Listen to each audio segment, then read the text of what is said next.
Salepur block अंतर्गत महाजनपुर पंचायत रे BJP एक मिश्रण पर्व अनुष्ठित हो जाइछि।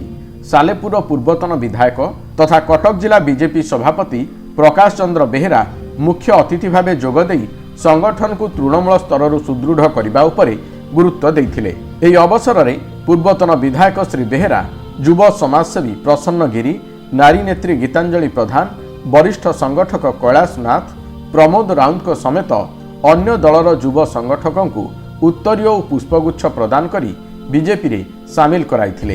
एहा सह महाजनपुर पंचायत बीजेपी युव मोर्चा सभापति भावे प्रसन्न गिरी और महिला मोर्चा सभापति भावे गीतांजलि प्रधान का नाम को श्री बेहेरा घोषणा करथिले।